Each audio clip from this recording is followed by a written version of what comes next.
ஆண்டவரும் இரட்சகருமாகிய இயேசுவின் நாமத்தில் வாழ்த்துகிறேன். இந்த நாளுக்குரிய வார்த்தையானது யோசுவா 15:19. அப்பொழுது அவள் எனக்கு ஒரு ஆசீர்வாதம் தர வேண்டும், எனக்கு வறட்சியான நிலத்தை தந்தி நீர்ப்பாய்ச்சலான நிலத்தை தர வேண்டும். அப்பொழுது அவளுக்கு மேல்புறத்திலும் கீழ்ப்புறத்திலும் நீர்ப்பாய்ச்சலான நிலங்களை கொடுத்தான். இது காலேபு தன்னுடைய அன்பு மகள் அக்சாளுக்கு கொடுத்த ஒரு காரியம். அவள் திருமணமாகியவள். அப்பொழுது அவளுக்கு வறட்சியான இடத்துல இருக்கிறாங்க, வறட்சியான வாழ்க்கை. இப்போ தகப்பன்கிட்ட போய் உரிமையாக கேட்குறா, நீர் கொடுத்தது வறட்சியான நிலம். அப்போ தகப்பன் என்ன பண்ணுறாரு, மேல்புறத்தையும் கீழ்ப்புறத்தையும் நீர்ப்பாய்ச்சலான இடத்தை கொடுக்குறார். சம்பூர்ணமாக அவளை ஆசீர்வதிக்கிறார். அதுபோல் நம்மும் பரம தகப்பனாகிய இயேசு இடத்துல நம்ம கேட்கணும், உரிமையோடு கேட்கணும்.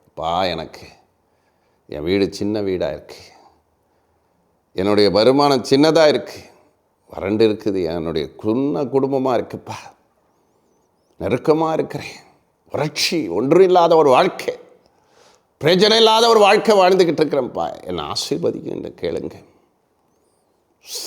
பெஸ்ட்டாக கேளுங்க ஆண்டவர்கிட்ட. இன்றைக்கி மேரேஜ் காரியங்களை கூட பெஸ்ட்டாக கேளுங்க, குடும்ப காரியங்களை பெஸ்ட்டாக கேளுங்க, ஆசீர்வாதங்களை பெஸ்ட்டான ஆசீர்வாதத்தை கேளுங்க ஆண்டவர்கிட்ட. எல்லாம் அவர் கொடுக்குறது எல்லாமே பெஸ்ட்டு தான்.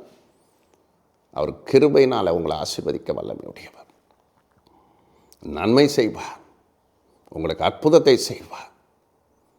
ஆனால் நீங்கள் அவருடைய பிள்ளையாக இருக்கணும்.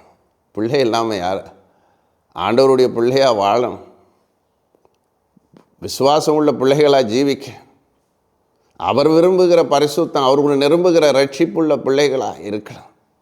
அவருக்கு ஊழியம் செய்கிற பிள்ளைகளாக இருக்கும்போது, அவர் விரும்புகிற ஒரு பிள்ளைகளாக நாம் வாழும்பொழுது கண்டிப்பாக கொடுப்பார், சம்பூர்ணமாக ஆசீர்வதிப்பார்.